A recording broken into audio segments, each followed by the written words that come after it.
જો પરમાણવીય ક્રમાંક એકી સંખ્યામાં હશે ને, ફરી સામ એકી સંખ્યા ખબર છે 1 3 5 7, જેનો પરમાણવીય ક્રમાંક એકી સંખ્યામાં હશે એનું પરમાણવીય દળ ડબલ પ્લસ 1 હશે, અને જેનું પરમાણવીય ક્રમાંક બેકી સંખ્યામાં હશે એનું દળ ડબલ હશે. એમાં એક્સેપ્શન છે, હું બતાવું. જો હાઇડ્રોજન 1, હિલિયમ 2, તો 2 નું ડબલ 4 થયું. અચ્છા, હિલિયમ પછી લિથિયમ 3, તો 3 નું ડબલ પ્લસ 1 7. પછી બેરિલિયમ 4, તો કેટલું થાય 8 થવું જોઈએ, પણ એક એક્સેપ્શન આવે. પછી બોરોન 5, એકી સંખ્યા ડબલ પ્લસ 1. અચ્છા, કાર્બન 12, બેકી સંખ્યા તો ડબલ. પછી નાઇટ્રોજન ડબલ પ્લસ 1 થવું જોઈએ, તો એક એમાં બી બોક્સ બની રાખજો. પછી ઓક્સિજનમાં જો ડબલ, ઓક્સિજનમાં પરમાણ્વીય ક્રમાંકનું ડબલ થાય છે.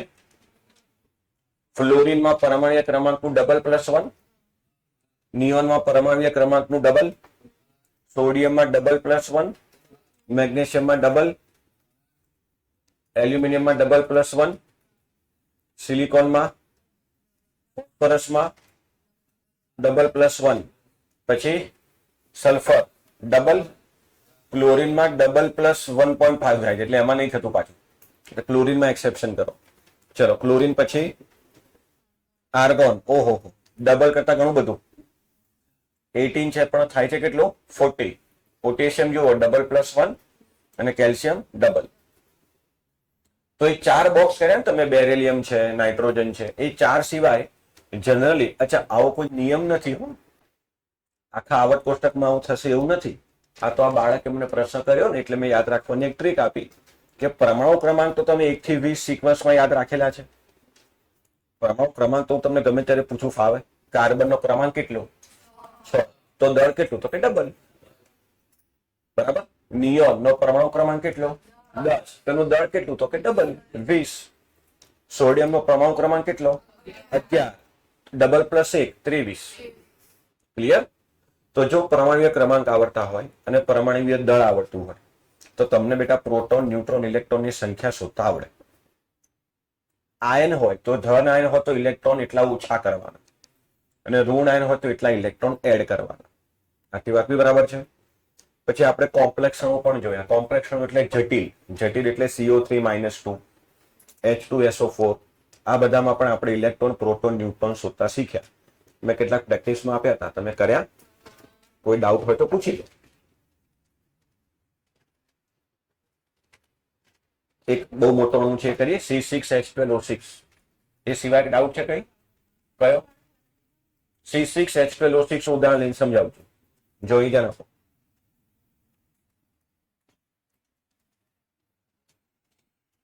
C6H12O6 આ હતું બેટા, બોલો. તો બેટા આમાં કાર્બન કેટલા 6, હાઇડ્રોજન કેટલા અને ઓક્સિજન કેટલા? ચલો આ બધામાં પ્રોટોન જોઈએ. કાર્બનનો પરમાણુ ક્રમાંક 6, તો કાર્બનમાં પ્રોટોન બી કેટલા 6, પણ કાર્બન છે કેટલા? તો એક કાર્બનમાં 6 થયા ને, તો 6 કાર્બનમાં વેરી ગુડ. હાઇડ્રોજનમાં પ્રોટોન કેટલા 1, તો 12 હાઇડ્રોજનમાં 12. ઓક્સિજનમાં પ્રોટોન કેટલા 8. સાહેબ તમને કઈ રીતે ખબર? એટલે પરમાણુ ક્રમાંક 8 એટલે પ્રોટોન 8, તો 8 ગુણ્યા 6, તો ટોટલ પ્રોટોન. આ બધાનું ટોટલ આવડશે કે કેલ્સી જોઈશે? Very good. ચલો ઇલેક્ટ્રોન, તો બેટા ઇલેક્ટ્રોન બી આમાં એટલા જ થશે, બરાબર. આમાં બી ઇલેક્ટ્રોન એટલા જ થવાના અને આમાં બી ઇલેક્ટ્રોન એટલા જ થવાના. હવે આનું ટોટલ કરી લેજો અહીંયા.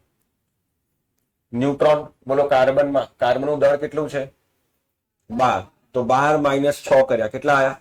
તો ફરી રીસાયું 36. અહીંયા તો ન્યુટ્રોન છે જ નહીં હોય, હાઇડ્રોજનમાં ન્યુટ્રોન નથી. ઓક્સિજનનું દળ કેટલું 16, તો 16 - 8 કર્યા કેટલા આયા? 8. 8 ગુણ્યા 6. અચ્છા, તો આનું ટોટલ અહીંયા કર્યું, પછી આ બધાનું ટોટલ નીચે કરી દેજો. ફાવે ને આવું? તો આ બધા રમકડા છે, આમાંથી સવાલ નહીં આવે. પણ આનાથી પ્રેક્ટિસ થશે પ્રોટોન, ન્યુટ્રોન, ઇલેક્ટ્રોન શોધવાની, જેની આપણને આગળ મોલ સંકલ્પનામાં જરૂર પડશે. હવે એ વખતે જો તમને પ્રોટોન, ન્યુટ્રોન, ઇલેક્ટ્રોન શોધતા નહીં આવડે તો એ વખતે હું નહીં કરાવું, કારણ કે પછી આ જ કરીશ તો આગળ ક્યારે ભણાઈશ, હે ને? તો બેટા હવે હેડિંગ મારો લેક્ચર 2 આજની ડેટ લખી દો. નવા પેજ થી કરવાની જરૂર નથી, નીચે આખો પેજ ખાલી જ છે ને, ત્યાંથી ચાલુ કરી દો.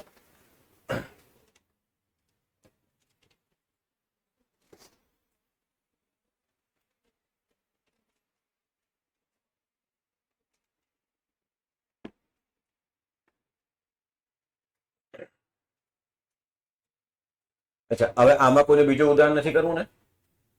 પૂછી લેજો કઈ બી ના આવડતું હોય. કયું સૂત્ર બોલે ખાલી SF6. SF6 તો બેટા સલ્ફર કેટલા? 1 અને ફ્લોરિન કેટલા? 6. ચલો બોલો, સલ્ફરનો પરમાણુ ક્રમાંક 16, તેમાં પ્રોટોન કેટલા? 16. ફ્લોરિનનો પરમાણુ ક્રમાંક 9, તેમાં પ્રોટોન કેટલા? 9. પણ એમાં કેટલા ફ્લોરિન છે? તો 9 છન. ચલો આમાં ઇલેક્ટ્રોન કેટલા થશે? આમાં પણ ચલો ન્યુટ્રોન, સલ્ફરનો દળ 32, 32 માઇનસ 16, 16 થયા. ફ્લોરિનનું દળ 19, 19 માઇનસ 9, 10, પણ એવા છે કેટલા? તો 60. તો પ્રોટોનનું ટોટલ અહીંયા કરો, ઇલેક્ટ્રોનનું ટોટલ અહીંયા કરો, ન્યુટ્રોનનું ટોટલ અહીંયા કરો, અને આ બધાનું ટોટલ નીચે કરતો. બોલો ફાવશે? હજુ કઈ પૂછવું છે તો નવું ચાલુ કરીએ. તો લેક્ચર 2 આજનો બેટા હેડિંગ લગાવી દો, સમસ્થાનિકો, સમભારિકો,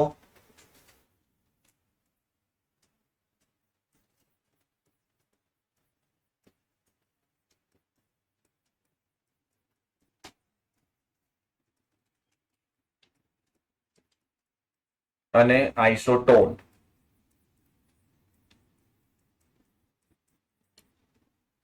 આનો બેટા અંગ્રેજી શબ્દ બી લખજો નીચે, આઇસોટોપ્સ. આનો અંગ્રેજી શબ્દ થાય છે બેટા આઇસોબાર્સ, અને આનો અંગ્રેજી શબ્દ આ થાય છે આઇસોટોન્સ.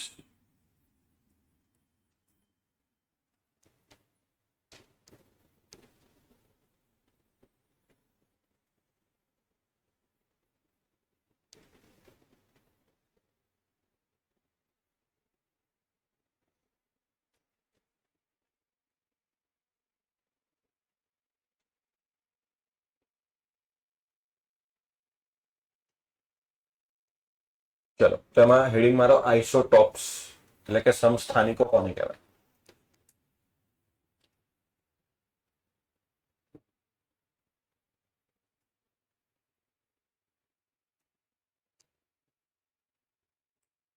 તો પહેલા તો વ્યાખ્યા લખો. ઘટકો કે જેમના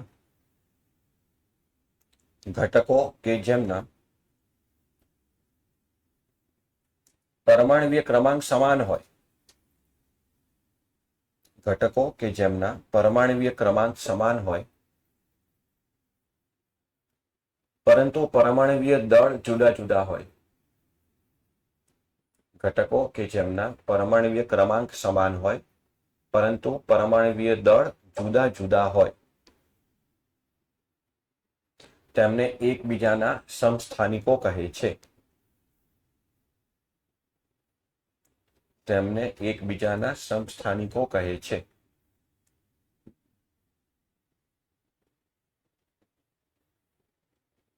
નેક્સ્ટ પોઈન્ટમાં લખજો, સમસ્થાનિકોના રાસાયણિક ગુણધર્મો સમાન હોય છે. સમસ્થાનિકોના રાસાયણિક ગુણધર્મો સમાન હોય છે પરંતુ ભૌતિક ગુણધર્મો જુદા જુદા હોય છે. પરંતુ ભૌતિક ગુણધર્મો જુદા જુદા હોય છે.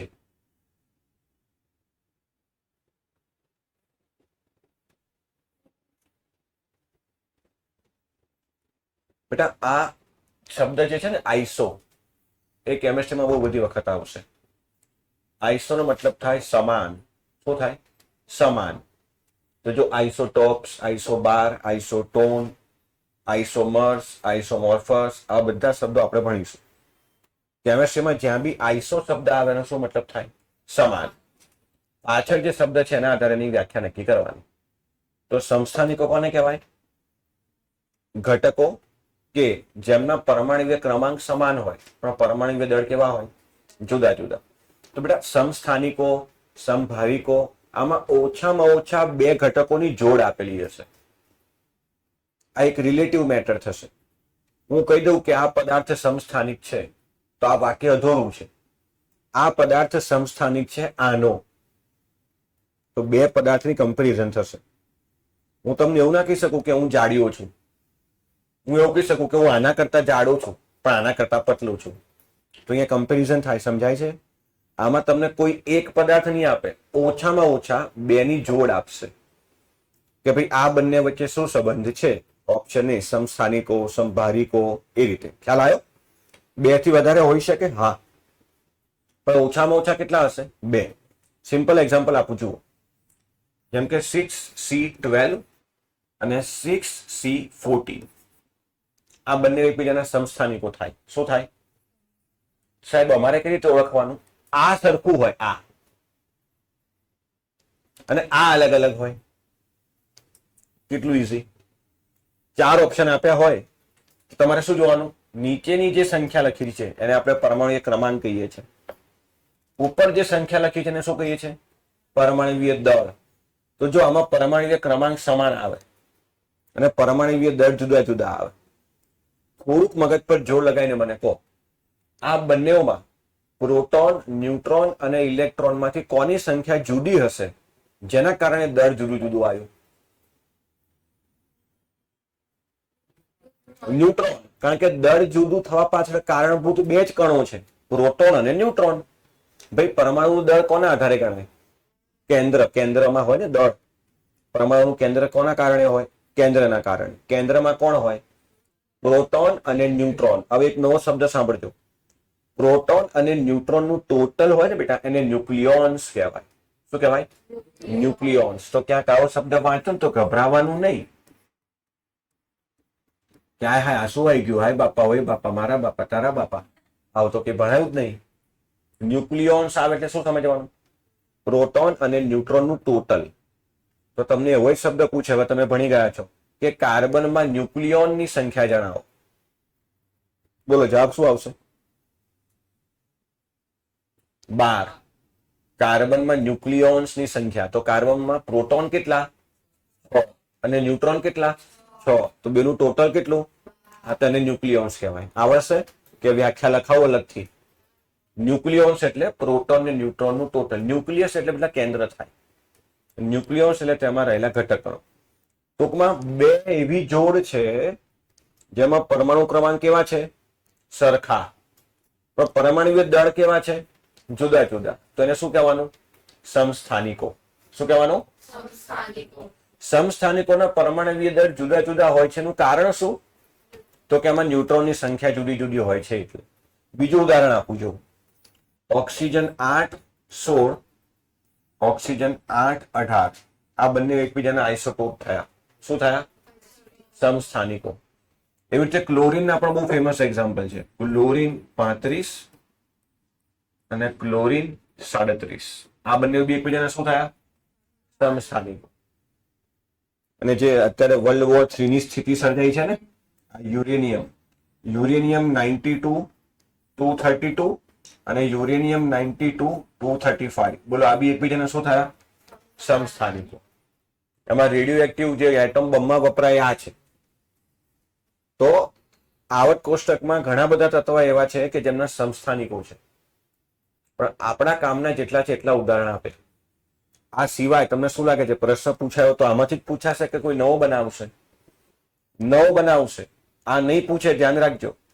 કોઈક નવો જ પદાર્થ આપશે. તારે સમજવાનું શું છે? ક્રમાંક સરખા હોવા જોઈએ અને દળ જુદા જુદા હોવા જોઈએ. આ બેટા 10મું નથી કે મેં જે ઉદાહરણ આપ્યું એમાંથી જ પૂછાશે. તમારે કોન્સેપ્ટ શીખવાના છે, એક્ઝામ્પલ ગોખવાના નથી. પ્રશ્ન આનો નહીં પૂછાય. એ નવી જોડ બનાવીને આપશે. કોઈ પણ જોડ બનાવીને આપે, તારે જોવાનું શું? ક્રમાંક કેવા હોવા જોઈએ? સરખા. અને દળ કેવા હોવા જોઈએ? હવે જો જે પેપર બનાવે છે ને એ મારા કરતા હોશિયાર છે. એ 9 પ્રશ્ન કેવી રીતે બનાવે કહું? નીચેનામાંથી કઈ જોડના રાસાયણિક ગુણધર્મો સમાન હશે પણ ભૌતિક ગુણધર્મો જુદા જુદા હશે? તો એને સમસ્થાનિક નહીં પૂછ્યું, ઇનડાયરેક્ટલી સમસ્થાનિક જ પૂછ્યું છે. જો રાસાયણિક ગુણધર્મ કેવા હોય પણ ભૌગુ કેવા હોય? ભૌગુ. ભૌગુ એટલે અને રાગુ એટલે તો બેટા આના અને આના રાસાયણિક ગુણધર્મ સમાન હોય. આ બંનેઓની હાઇડ્રોજન સાથેની પ્રક્રિયા હોય, એમોનિયા સાથેની પ્રક્રિયા હોય, પ્રક્રિયાઓ બધી સરખી બતાવે પણ ભૌગુ અલગ અલગ હોય. ભૌગુ એટલે આકાર અલગ હોય, ઘનતા અલગ હોય, ગલનબિંદુ અલગ અલગ હોય. તો સમસ્થાનિકોમાં યાદ શું રાખવાનું? ક્રમાંક સરખા, રાસાયણિક ગુણધર્મો સરખા, પણ જુદું જુદું શું? ભૌતિક ગુણધર્મ અને પરમાણુવીય દળ જુદા જુદા. બે પદાર્થના ગુણધર્મોમાં બેટા જેટલી સિમિલારિટીઝ હોય ને, તમે સિમિલારિટીઝ ના ઓળખી શકો. એમના ગુણધર્મોમાં જે તફાવત હોય ને એનાથી તમે એને ઓળખી શકો. ધારો કે હું તમને બે પદાર્થ આપું, બંને વ્હાઇટ કલરના છે, એકદમ ક્રિસ્ટલ ક્લિયર, નાના નાના દળના, એકદમ પાર્ટિકલ્સ જેવા છે, બંને વ્હાઇટ છે. એક છે મીઠું અને એક છે શુગર, ગ્લુકોઝનો પાવડર. જોઈને ખબર પડશે? જોઈને ખબર પડે? પાણી નાખીને ખબર પડે? બે ઓગળી જવાના. ગરમ કરીને ખબર પડે? બેઉ ગરમ નહીં થવાના. તો જો આમના ગુણધર્મ કેટલા સિમિલર છે તો એમને ઓળખવા અઘરા છે. જેટલી ગુણધર્મોમાં સામાન્યતા વધારે હોય એટલા તેમને ઓળખવા અઘરા પડે. અને તમારે ઓળખવા હોય તો કઈ રીતે ઓળખાશે? જે ગુણધર્મ જુદું હોય ને એનાથી ઓળખાશે. તમે એક શબ્દ સાંભળ્યો હશે ટ્વિન્સ, અને એક શબ્દ સાંભળ્યો હશે આઈડેન્ટિકલ ટ્વિન્સ. હા સાહેબ, બે અલગ અલગ હોય? હા, બે અલગ અલગ હોય. શું ફરક બંનેમાં? ટ્વિન્સમાં અને આઈડેન્ટિકલ ટ્વિન્સમાં શું ફરક?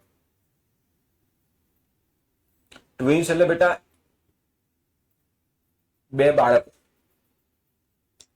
એ બંને બાળકો બોય હોઈ શકે, એ બંને બાળકો ગર્લ હોઈ શકે, એક બોય અથવા એક ગર્લ બી હોઈ શકે. એને કહેવાય ટ્વિન્સ.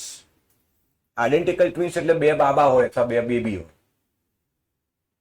આ બે બાબા હોય કા બંને. અને આઈડેન્ટિકલ ટ્વિન્સ જોઈને ના ખબર પડે. તમે સોનું બોલાવો મોનું આવે, મોનું બોલાવો સોનું આવે. ગુણધર્મો સિમિલર હોય. ટ્વિન્સમાં એવું ના હોય. એક છોકરો છે, એક છોકરી છે, જોઈને જ ખબર પડે કે આ પણ હોય બંને ટ્વિન્સ.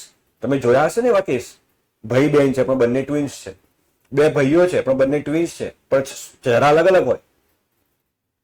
ગુણધર્મો તો અલગ અલગ હોય જ. એક તોફાની હોય, એક ભણવાવાળો હોય, એક લફડેબાજ હોય, એક સીધો હોય. ગુણધર્મો અલગ અલગ હોય, પણ આઈડેન્ટિકલ ટ્વિન્સ તમે જોઈને તો ઓળખી જ ના શકો. તો જેટલા ગુણધર્મ કોમન હોય એટલા એમને ઓળખવા અઘરા પડે. તો તમે આ બંનેને ઓળખો છો શેનાથી? આનાથી કે જે અલગ છે એનાથી. તો પરમાણુ ક્રમાંક સમાન હોય અને પરમાણુ દળ જુદા હોય તો જે જુદું છે એ ઓળખવાશે. એને ધ્યાન રાખવાનું. આ 4 એક્ઝામ્પલ લખો. એક બીજું આપી દઉં. જો એક્ઝામ્પલ 1, 2 અને જોડ લખો ને તો આ રીતે લખવાની બેટા.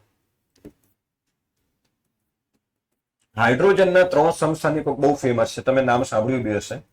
1H1, 1H2, 1H3. સાંભળ્યું છે? હાઇડ્રોજન, આનું નામ બોલો. આનું ડ્યુટેરિયમ અને ટ્રિટિયમ. આ હાઇડ્રોજન છે. પછી લખજો, હું સમજાવતો તાર નહીં લખવાનું. લખવાનો ભરપૂર સમય આપીશ. હાઇડ્રોજન, આ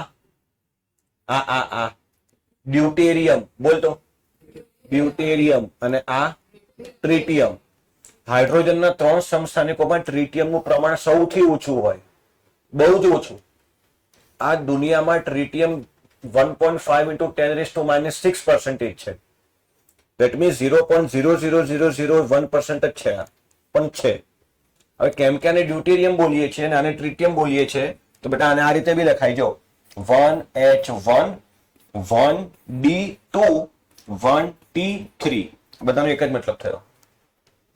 તમે ડ્યુટેરિયમ બોલો અને ડી લખો ચાલે, ટ્રિટિયમ બોલો અને ટી લખો તો પણ ચાલે. તો બેટા હાઇડ્રોજનના કેટલા સમસ્થાનિકો છે? 3. કયા કયા? Hydrogen, deuterium, tritium. ત્રણેયના પરમાણુ ક્રમાંક સરખા, ત્રણેયના રાસાયણિક ગુણધર્મો સરખા, પણ પરમાણુય દળ, ભૌગુ, આમાં સૌથી વધુ માત્રામાં કોણ મળે? સૌથી ઓછી માત્રામાં. અચ્છા, તમે જે પાણી પીવો છો એમાં હાઇડ્રોજનનો કયો સમસ્થાનિક છે? હા કે ના? H2O. પણ જો હું હાઇડ્રોજનની જગ્યાએ ડ્યુટેરિયમ લખું ને બેટા D2O, આને તમે શું કહો છો દેશી ભાષામાં? પાણી. આનું રાસાયણિક નામ શું થાય? Hydrogen oxide. તમે જે પીઓ છો એ તો દેશી ભાષામાં આપણે એને પાણી કહીએ, પણ એનું રાસાયણિક નામ હાઇડ્રોજન ઓક્સાઇડ થાય. તમને બેટા ઘણું બધું તમે ભણીને આવ્યા છો ને તો તમને નવાઈ લાગશે. ચાંદીનું કેમિકલ નેમ શું છે? થોડુંક વધારે સારું બોલ, મતલબ સાચું છે, પ્રોનાઉન્સિએશન થોડુંક વધારે સારું થાય. સિલ્વર કહીએ છે ને, એ તો બેટા ચાંદીનું અંગ્રેજી થયું. પીરિયોડિક ટેબલમાં ચાંદીને દર્શાવીએ છે કઈ રીતે? Ag. અને Ag નો મતલબ થાય કેમિસ્ટ્રીના સાયન્ટિસ્ટ અને આર્જેન્ટિનમ કે શું કહેવાય? ખબર હતી? અચ્છા, સારું, નહીં, વેરી નાઇસ. સેમ હમણાં આપીશ તને. બીજું ગોલ્ડ, સોનું, ઓરમ, Au.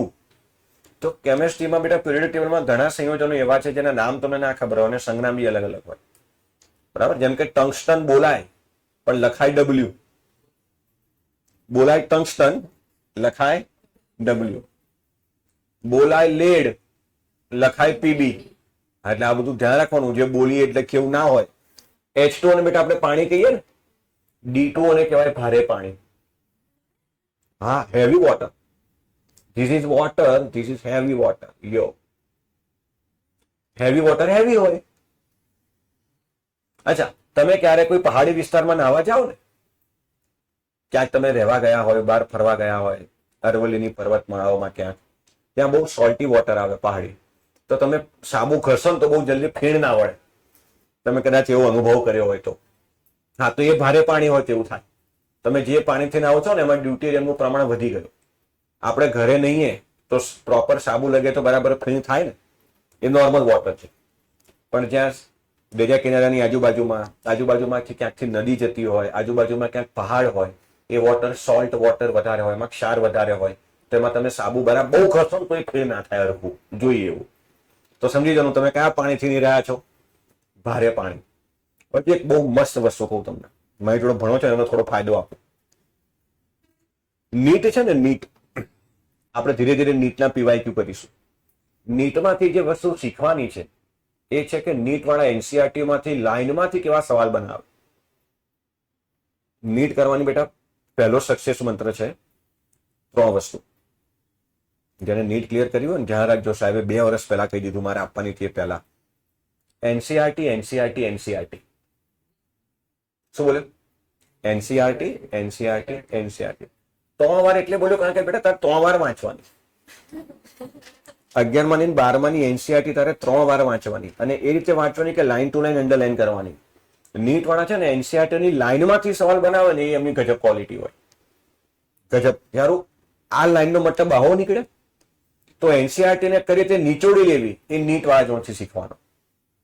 અને NCERT માં આપેલા ટોપિકને કોન્સેપ્ચ્યુઅલી નવો ક્વેશ્ચન કરી રીતે ડિઝાઇન કરવો એ JEE વાળા જોડથી શીખવાનું. ટોપિક NCERT માં હોય, એ લાઈનના ઉપરથી એ નવા કોન્સેપ્ટથી સવાલ બનાવે એ JEE જોડે ગજબ મળે. દર વર્ષે તમે JEE નું પેપર જો ને તો યાર એવા સવાલ હોય કે જે કોઈ બુકમાં નથી, નવા બનાવે હોય ચોપડીમાંથી. હવે એવો જ એક બહુ મસ્ત સવાલ. અને કેમિસ્ટ્રીની એક બહુ જ સરસ વાત એ છે જે તમને કોઈ નહીં કહે. કેમિસ્ટ્રીમાં બેટા સવાલ જેટલો નાનો એટલો ભયંકર, અને સવાલ જેટલો મોટો એટલો ઈઝી. એકદમ નાનો સવાલ હોય એક જ લાઈનનો, પણ તું વિચાર્યા જ કરે. હવે એ એક સવાલ અહીંથી આવ્યો છે. સવાલ સાંભળતો તમને હસવું ના આવે તો હું બહાર જતો રહીશ. આને શું કહો છો? પાણી, વોટર. આને શું કહો છો? ભારે પાણી, હેવી વોટર. સવાલ એવો હતો, ભારે પાણી પાણી કરતા કેટલું ભારે છે? Option A 10%, B 20%, C 35% D 50, તું વિચાર્યા કર. ગૂગલ સર્ચ ના કરતા પ્રયત્ન કરજો. કેવો સિમ્પલ સવાલ છે ને, એક લાઈનનો. ભારે પાણી પાણી કરતા કેટલું ભારે છે. હવે બેટા આવું બધું તમને જે ડિટેલમાં સમજાવે ને એ રિયલ ટીચર. ટેક્સ્ટબુકમાં તો આપેલું છે બેટા, આને ભારે પાણી કહેવાય, આને પાણી કહેવાય, પણ સવાલ બી તો શીખવાડો. તો ટ્રાય કરજો. પ્રશ્ન સમજી ગયા? મગજમાં ઉતરી ગયો? ભારે પાણી પાણી કરતા કેટલું ભારે છે. અચ્છા, તો આ બધા ટોપિક બેટા જો તમારી સામે છે. હવે બેટા આનું તમે દળ ગણશો, હું થોડી વારમાં શીખવાડીશ, એનાથી તમને જવાબ આવડશે. સમસ્થાનિકોમાં કોઈ પ્રશ્ન છે? પાકો? તો 5 એક્ઝામ્પલ લખો.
મને મને પૂછ, હું ટ્રાય કરીશ, મને આવડશે. કેમેસ્ટ્રી રિલેટેડ હતું કોઈ પૂછે તો શું ચાલે છે?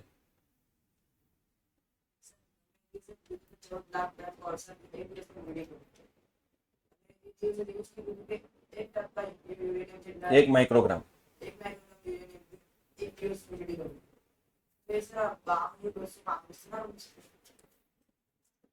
હા, તો એની તો વાત કરી હતી. એ જે હું યુરેનિયમ કહું છું ને, એ યુરેનિયમનો 235મો સમસ્થાનિક છે. પણ આપણે તકલીફ એ છે કે તમે બેટા જ્યારે યુરેનિયમની શોધ કરો, હવે એક મિનિટ, એક વસ્તુ સમજો કે આ બધું મળે છે પૃથ્વીમાંથી જ કે આપણે બીજા કોઈ ગ્રહથી લાવીએ છીએ?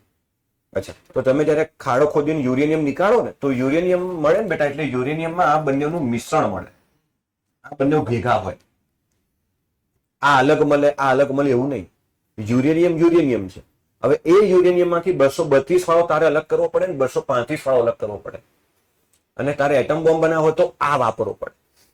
તો આ જે યુરેનિયમને અલગ કરવાની પ્રોસેસ છે ને, એને યુરેનિયમ એનરિચમેન્ટ કહેવાય, પ્યોર યુરેનિયમ. તો જ્યારે યુરેનિયમ 90% થી વધારે શુદ્ધ થઈ જાય, મતલબ કે તમારું યુરેનિયમ 235 90% પ્યોર બને, તો તું ધૂમ ધડાકા કરી શકે, એટમ બોમ્બ બનાવીને ફેંકી શકે કોઈની બી ઉપર. તારા કોઈ ભાઈબંધ જોડે ઝઘડો થઈ ગયો, ફોડ દેવાનો એના ઉપર, તું પતિ જે જોડે. પણ એ આ છે, આ નહીં. બંને રેડિયો એક્ટિવ છે. ચલો બેટા, હવે એના પછીનો હેડિંગ મારો સમભારિકો. અંગ્રેજી શબ્દ પણ લખજો, મેં બોર્ડ પર લખેલો જ છે. સમભારિકો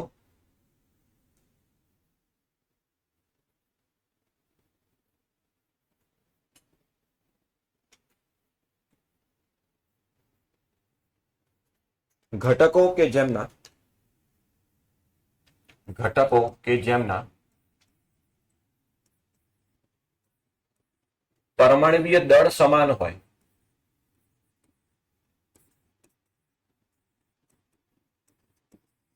પરંતુ પરમાણવીય ક્રમાંક જુદા જુદા હોય.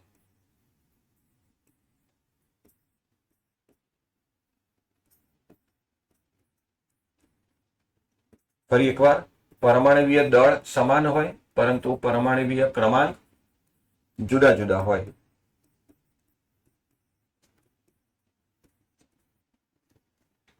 નેક્સ્ટ લાઈન,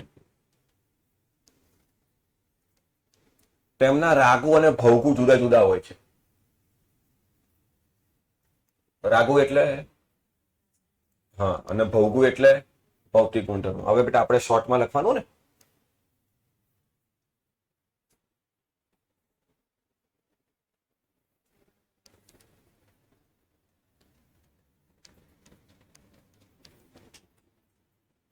હવે જો બેટા તમે શબ્દ સમજો, સમભારિકો એટલે જેમના ભાર સમાન હોય. તો હવે આમાં સમાન શું આવશે? ઉપરની સંખ્યા છે એ સમાન આવશે, પણ ક્રમાંક કેવા આવશે? જુદા જુદા. તો જો આર્ગોન અને કેલ્શિયમ બંનેનો દર 40 છે, પણ આનો ક્રમાંક 18 છે, આનો 20 છે. તો આ બંને શું થાય? એકબીજાના સમભારિકો. અચ્છા, આ બી એકબીજાના શું થયા? જો દળ કેવા? સરખા, પરમાણુ ક્રમાંક જુદા જુદા. આ કોણ છે? આ Fe એટલે આયન, દેશી ભાષામાં લોખંડ. આ નિકલ. ઓકે, અને આ બધા જ એકબીજાના સમભારિકો થાય. મેં કીધું ને ઓછામાં ઓછા 2 હોય, 2 થી વધારે તો ગમે એટલા બની શકે. આ બધાના દર જો, ક્રમાંક જો, તો પરમાણુય દળ સમાન, પરમાણુય દળ જુદા જુદા. એને શું કહેવાય? સમભારિકો. ક્રમાંક સરખા, દર જુદા જુદા, સમસ્થાનિકો. ડિફરન્સ ખબર પડે છે ને બેટા? આ ઉદાહરણ લખો. અચ્છા, બીજું બી એક લખવું એટલે લખી નાખજો, જે બહુ ફેમસ છે. કાર્બન નાઇટ્રોજન, આનો ક્રમાંક 6, આનો ક્રમાંક 7, પણ બંનેના દળ 14.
ચલો, એના પછી લખજો બેટા આઇસોટોન. ગુજરાતીમાં આઇસોટોન લખજો, પછી અંગ્રેજીમાં બી આઇસોટોન જ લખજો, પણ અંગ્રેજીમાં લખજો. એમ ખબર સમજાક નહીં? પહેલા લખવાનું આઇસોટોન, પછી કૌંસમાં અંગ્રેજીમાં લખવાનું આઇસોટોન. એમ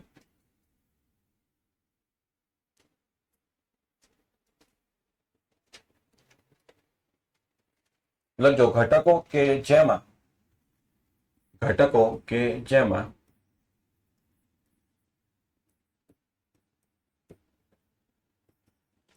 ન્યુટ્રોનની સંખ્યા સમાન હોય. ઘટકો કે જેમાં ન્યુટ્રોનની સંખ્યા સમાન હોય.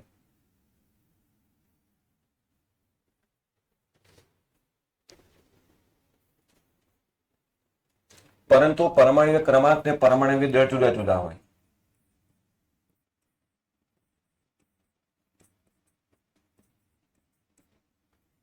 પરંતુ પરમાણ્વીય ક્રમાંક અને પરમાણ્વીય દળ જુદા જુદા હોય.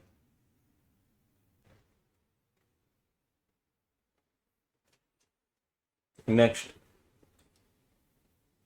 તેમના ભૌગો અને રાગો તદ્દન જુદા જુદા હોય છે. એમાં તદ્દન શબ્દ નીચે અંડરલાઈન કરજો. તેમના ભૌગો અને રાગો તદ્દન જુદા જુદા હોય છે.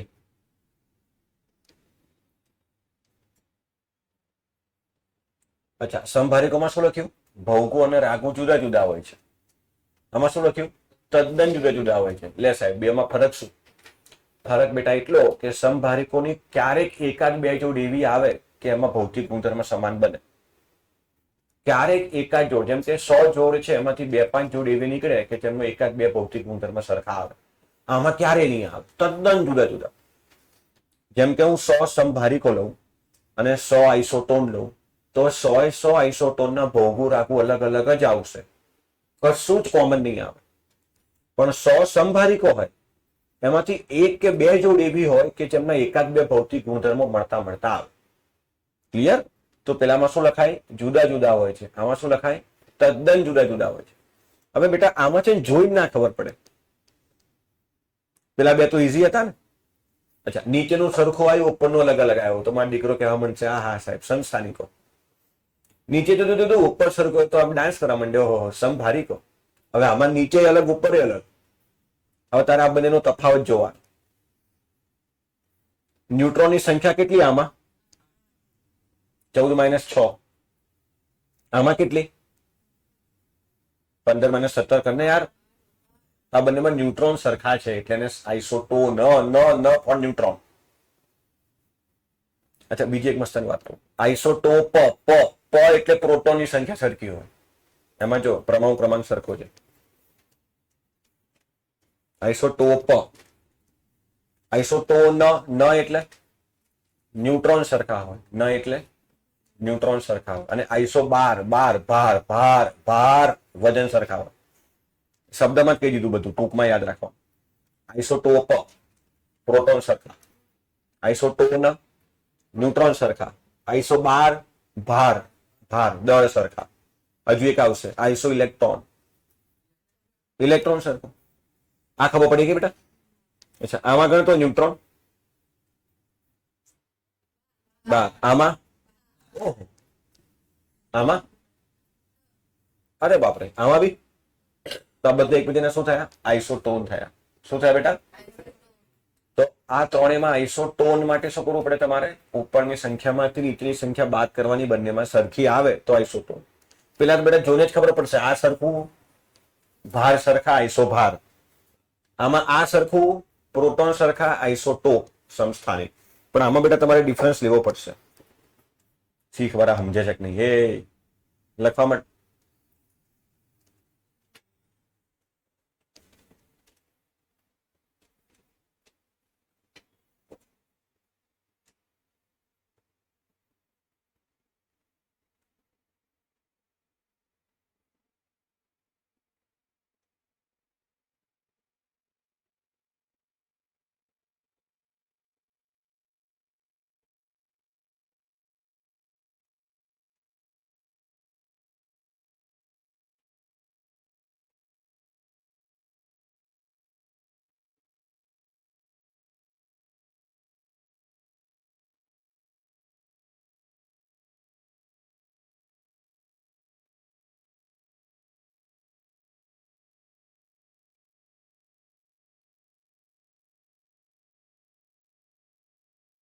અને પછી સ્ટાર કરીને લખો. Iso electron, iso electron.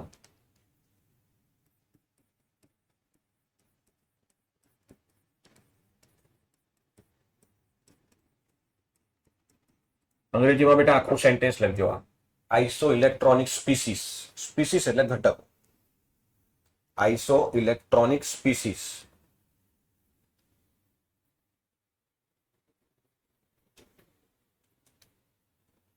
વ્યાખ્યા લખી નાખો. ઘટકો કે જેમાં ઇલેક્ટ્રોનની સંખ્યા સમાન હોય. ઘટકો કે જેમાં ઇલેક્ટ્રોનની સંખ્યા સમાન હોય.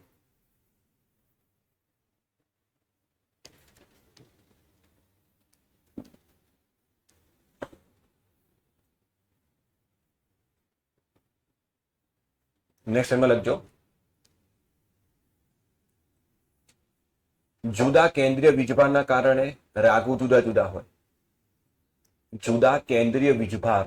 કેન્દ્રનો વીજભાર બેટા બધામાં અલગ અલગ હોય એટલે એમના ગુણધર્મો જુદા જુદા હોય. જુદા કેન્દ્રીય વીજભારના કારણે તેમના ગુણધર્મો અથવા રાસાયણિક ગુણધર્મો જે લખ્યા હોય રાગુ જુદા જુદા હોય.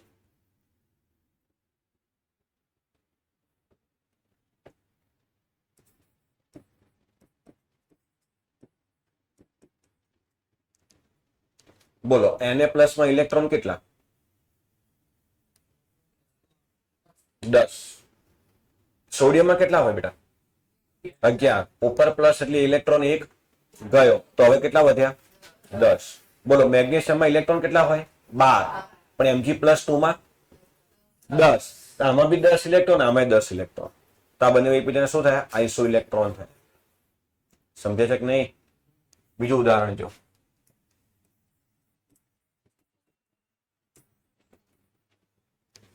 બોલો Mg+2 માં ઇલેક્ટ્રોન કેટલા અને O-2 માં ઓક્સિજનનો પરમાણુ ક્રમાંક 8, 2 આયા. હવે કેટલા થયા? તો એવું નહીં વીજભાર સમાન હશે, ગમે તે હોય તારે ઇલેક્ટ્રોન જોવાના. તારે શું જોવાનું?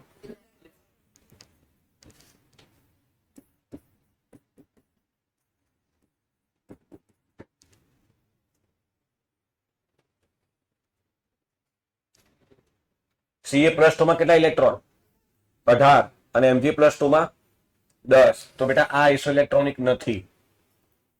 સમજાય છે ને ભાઈ? આમાં 12 હતા, 2 ગયા, કેટલા રહ્યા? 10. કેલ્શિયમમાં કેટલા હતા? 20. કેલ્શિયમનો પરમાણુ ક્રમાંક 20 છે બેટા. 20 માંથી કેટલા ગયા?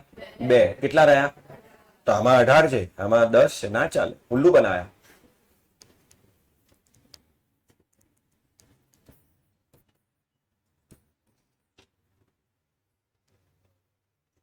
આ આઇસોઇલેક્ટ્રોનિક છે.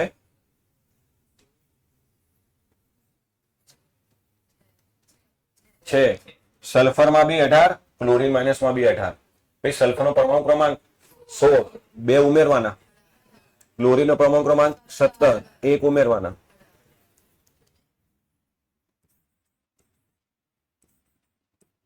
બોલો આ આઇસોઇલેક્ટ્રોનિક છે. નિયોનમાં કેટલા? નાઇટ્રોજનમાં કેટલા ઉમેરવાના? હવે 10 થઈ ગયા.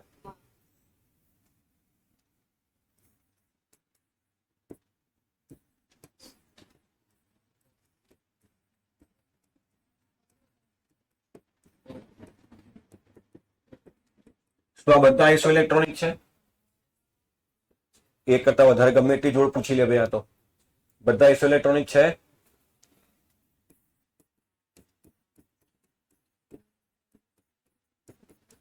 શું આ બધા આઇસોઇલેક્ટ્રોનિક છે?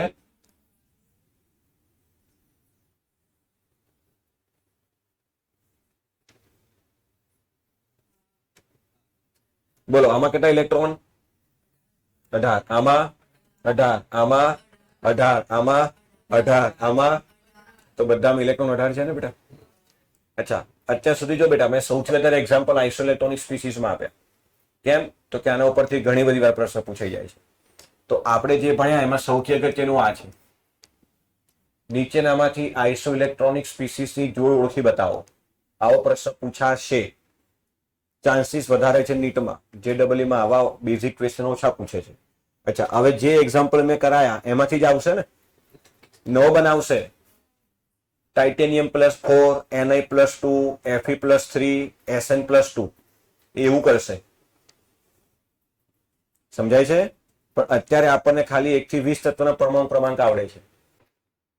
પણ આપણે ચેપ્ટર નંબર 3 ભણીશું ત્યારે બધા આવડી જશે. પછી આપણે ઇલેક્ટ્રોન શોધતા શીખી લઈશું બધામાં. બોલો ને યાર, આવું ના કરો. યાદ રાખજો બેટા, એક્ઝામ્પલ જે હું આપું છું એ નહીં, કોન્સેપ્ટ પર ફોકસ કરવાનું. એના જેવા MCQ પૂછાશે, સેમ એક્ઝામ્પલ રિપીટ નહીં થાય. લખી નાખો બધા એક્ઝામ્પલ. આ 1, 2, 3, 4, 5, 6, 7.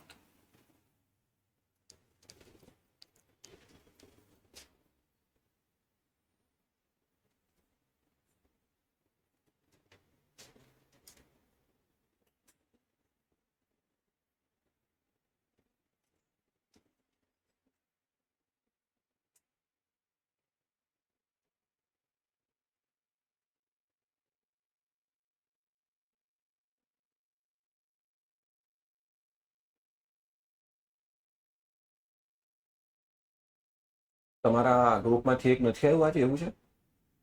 1, 2, 3. કોણ નથી આવ્યું? હા, પેલી છોકરી, શું નામ? હા, નામ હું ટ્રાય કરીશ યાદ રાખવાનો. નહીં રે મને યાદ. ટ્રાય કરીશ. તમે તમારું નામ યાદ રહેશે ને, પણ એ યાદ રાખજો બેટા જિંદગી ભર. કે વાહ, સાહેબે મારું કેરિયર બનાવ્યું, ગજબ. અમુક એ રીતે યાદ રાખશે કે મને બરબાદ કર્યો.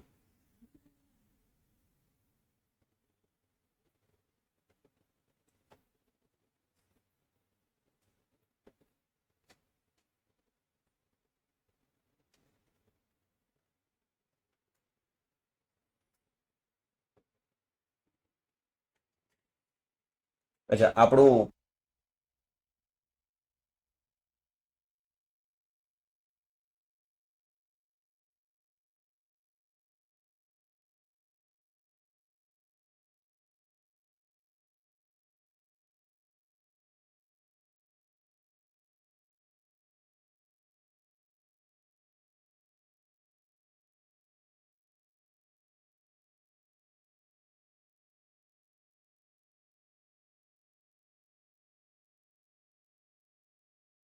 આટલું થઈ ગયું ભાઈ.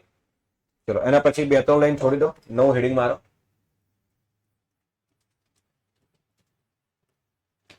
અણુનું દળ અને આણ્વીય દળ.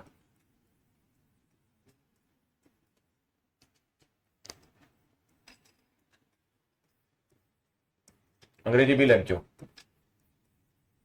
મોલેક્યુલર માસ એન્ડ મોલર માસ.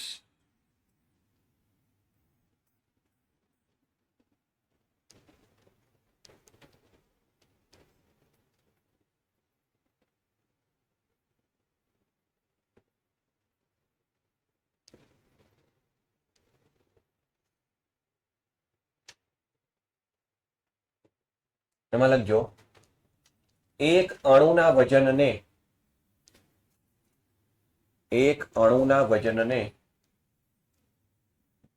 તે અણુનું દળ કહે છે. અચ્છા, મેં ગયા લેક્ચરમાં કીધું હતું બેટા, નાના નાના કણો માટે આપણે દળ ને વજન સરખું જ માનીએ છીએ. એક અણુના વજનને તે અણુનું દળ કહે છે. નેક્સ્ટ લાઈનમાં એક મોલ અણુના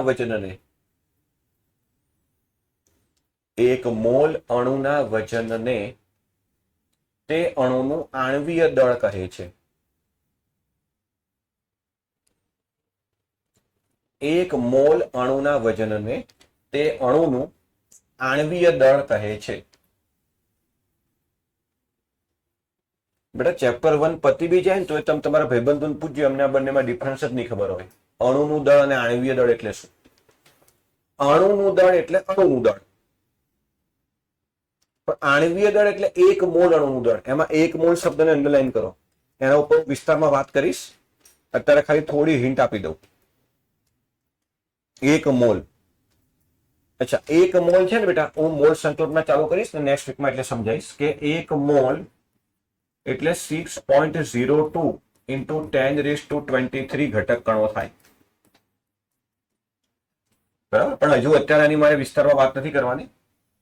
આટલા અણુ લઉં ને એને એક મોલ અણુ કહેવાય, અને એનું જે વજન આવે એને આણ્વીય દળ કહેવાય. અને એક અણુનું વજન એટલે એક અણુનું વજન. ફોર એક્ઝામ્પલ, આ શું છે? આ હાઇડ્રોજન, અને આ પણ એને કહેવાય શું? હાઇડ્રોજનનો એક અણુ. ભાઈ સાંભળો મારી વાત ધ્યાનથી, આ થોડું કન્ફ્યુઝિંગ થશે.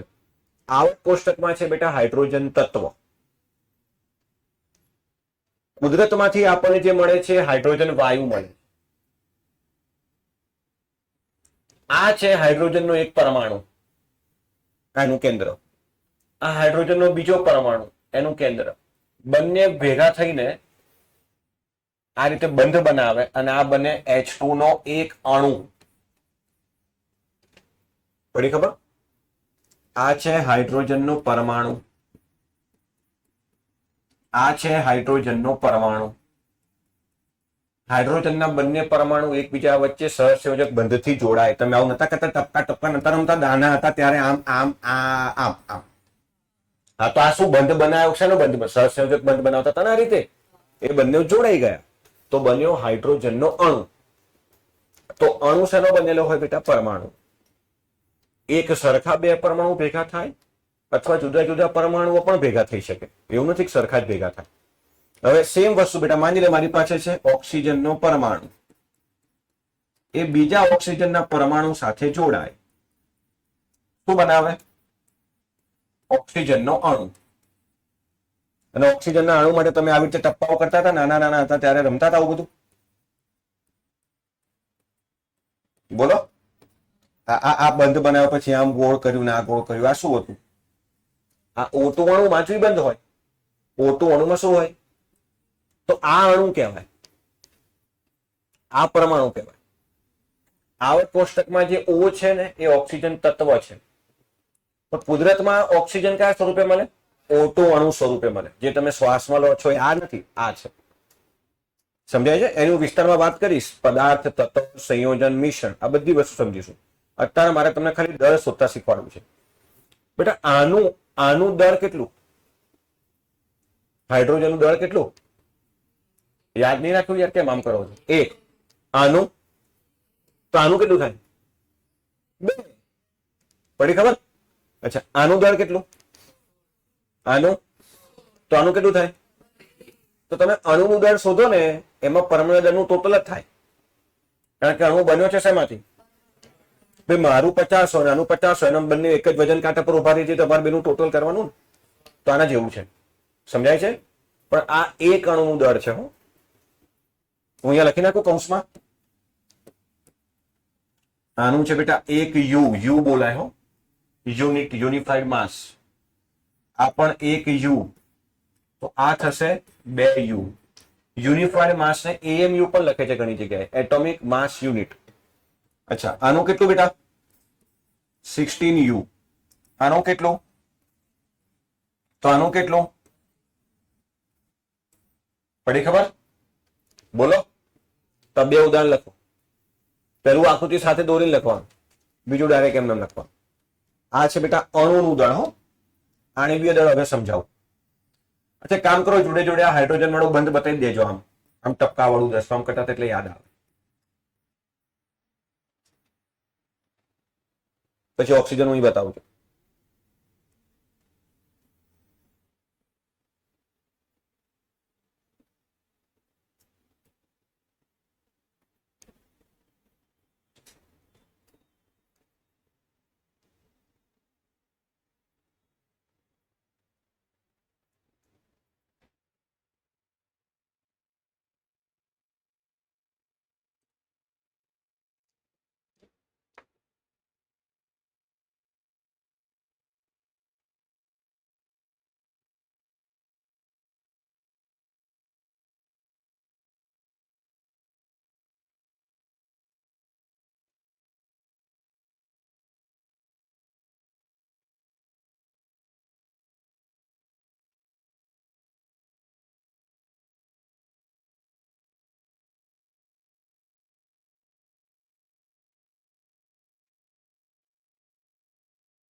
અચ્છા, હવે થોડીક વાર અહીંયા ધ્યાન આપો, કારણ કે હવે થોડું વધારે મજા આવશે.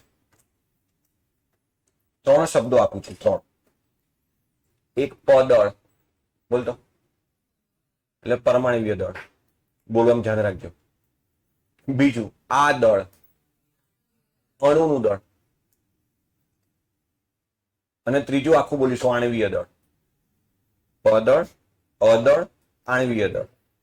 પદળ, અદળ, આણ્વીય દળ. પદળ એટલે પરમાણુ દળ. હું તમને પૂછું ને બેટા કે કાર્બનનું દળ કેટલું, તો તું શું બોલે? કાર્બનનું દળ કેટલું? Carbon, carbon. હા, તો એ એનું પદળ થયું. ઓક્સિજનનું દળ કેટલું? 16, તો એનું પદળ થયું. સોડિયમનું દળ કેટલું?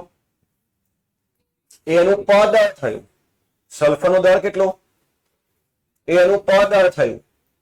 પણ હું તને હવે એવું પૂછું બેટા, ઓક્સિજનનું અણુ દળ કેટલું? 32. હાઇડ્રોજનનું અણુ દળ કેટલું? 2. નાઇટ્રોજનનું અણુ દળ કેટલું? 28. ડિફરન્સ ખબર પડે છે? બહુ બધા એક્ઝામ્પલ આપું, ચિંતા ના કર, બિલકુલ ગભરાઈશ નહીં, તું હસતો હસતો જ બહાર જઈશ. બેટા નાઇટ્રોજનનું પદળ કેટલું છે? 14. તમે જે યાદ રાખ્યું છે નાઇટ્રોજનનું પદળ કેટલું? 14. તો અહીંયા એવા કેટલા નાઇટ્રોજન છે? તો બેટા નાઇટ્રોજનનું અણુ દળ કેટલું થયું? પાછળ શું લગાવવાનું? પણ હું તને એવું પૂછું કે નાઇટ્રોજન નું આણ્વીય દળ કેટલું, તો બેટા એ થાય 28 ગ્રામ પ્રતિ મોલ. આંકડા સરખા આવે છે, એકમ અલગ અલગ છે. હવે આણ્વીય દળનો મતલબ થાય મેં નાઇટ્રોજનના આટલા અણુ લીધા, આટલા, અને એનું વજન કર્યું તો 28 થયું. 28 ગ્રામ વજન થયું 1 મોલનું. અને 1 મોલ એટલે કેટલા, તો કે આટલું. 1 ડઝન એટલે કેટલા, 12. 1 કોડી એટલે 20. 1 મણ એટલે 20 કિલો. 1 ટન એટલે 100 કિલો. તો આ બધું જે છે ને, એવી રીતે અહીંયા કેમિસ્ટ્રીમાં બહુ બધા અણુઓને ભેગા કરો એટલે મોલ થાય. આના ઉપર આપણે વિસ્તારમાં વાત કરીશું. બંનેમાં ડિફરન્સ સમજાવું છું ખાલી અત્યારે. તો ફરી એકવાર અહીંયા આવતા રહો. ક્યાં ગયું? નાઇટ્રોજનનું પદ 14U બોલજો હવે. નાઇટ્રોજન અણુનું દળ 28U. અને નાઇટ્રોજનનું આણ્વીય દળ 28 ગ્રામ પર મોલ. હા, ઉલ્લુ ના બનતા. તમને તમારા સ્કૂલના સાહેબ ઉઠવા કરીને બોલે ને તો આવું બોલજો. ભાઈ નાઇટ્રોજન અણુનું દળ 28U અને નાઇટ્રોજનનું આણ્વીય દળ 28 ગ્રામ પ્રતિ મોલ. કિંમત સરખી આવે છે, એકમ અલગ અલગ છે. અને હું દરેક વખતે બોલું નાઇટ્રોજન જ છું. નાઇટ્રોજન પરમાણુનું દળ એટલે તમારે તરત સમજવાનું કે સર નાઇટ્રોજન આવર્ત કોષ્ટક વાળો છે એની વાત કરે છે. નાઇટ્રોજન અણુનું દળ તો N2 નો એક અણુ એમ. અને નાઇટ્રોજનનું આણ્વીય દળ તો 1 મોલ નાઇટ્રોજનના અણુનું દળ. હવે આ યુ અને ગ્રામ કેમના સરખા આવે છે એ હું તમને પછી કરીને બતાવીશ. ચલો હવે અહીં ધ્યાન આપજો. Cl2 બોલો, ક્લોરીનનું પદળ એવા બે ભેગા કરવાના. તો Cl2 ના અણુનું દળ કેટલું આવ્યું, પણ Cl2 નું આણ્વીય દળ કેટલું થાય? સમજાય છે બેટા? ચલ હવે આપણે થોડુંક વધારે જઈએ. અહીં ધ્યાન આપજો. CO2 નો એક અણુ છે આ. તેમાં કાર્બન કેટલા અને ઓક્સિજન કેટલા? કાર્બનનું પદળ ઓક્સિજનનું 16 × 32 = 12. તો CO2 નું અણુનું વજન કેટલું? 44U. તમે 44U બોલો ને, એ CO2 ના એક અણુનું વજન. પણ CO2 નું આણ્વીય દળ કેટલું? આવું ગણતા આવડે? પાક્કું? બીજું ઉદાહરણ આપું, બિલકુલ ગભરાઈશ નહીં. H2SO4 તો 2 × H + S + 4 × O. તો 2 × 1 પ્લસ સલ્ફરનું 32 પ્લસ ઓક્સિજનનું 16. ટોટલ કરશો ને બેટા તો આવશે 98U. તો આ થયું બેટા H2SO4 ના એક અણુનું વજન. કેટલા? એક અણુનું વજન. પણ હું તને પૂછ્યું H2SO4 નું આણ્વીય દળ, તો એને તારે અલગથી શોધવાનું કે આ જ છે? આ જ છે, બસ એકમ બદલી કાઢને યાર.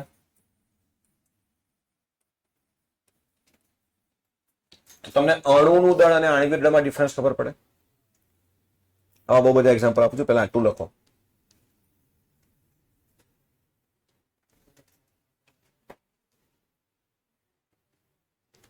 આ તો થઈ ગયું બેટા, આટલું જ હતું.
થઈ ગયું ભાઈ?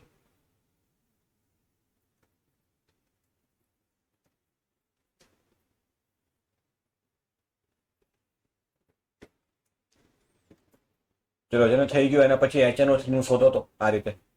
HNO3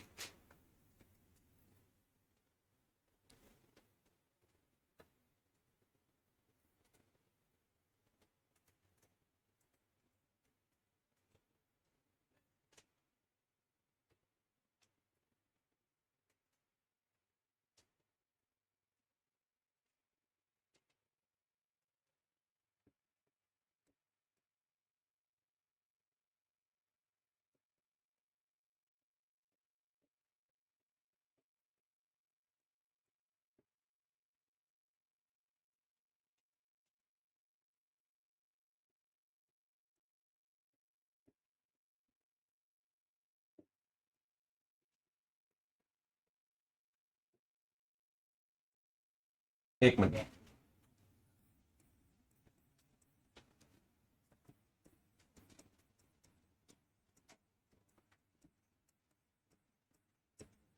બોલો, HNO3 નું કેટલું આવ્યું? 63. HNO3 ના એક અણુનું કેટલું આવ્યું? 63 U. અને HNO3 નું આણ્વિક દળ કેટલું આવ્યું? 63 ગ્રામ પ્રતિ મોલ. બંને લખવાનું, 63 અહીં છોડી નહીં દેવાનું. તમારે બે વાર લખવાનું, 63 U અને એની જ નીચે 63 ગ્રામ પ્રતિ મોલ. બોલો બેટા, આ રીતે બધાનું શોધતા આવડશે હવે? અચ્છા, હવે મને એક વસ્તુ કહો, તમને જો પરમાણ્વીય દળ પહેલા લેક્ચર ટેબલ નહીં આવતું તો આવડે?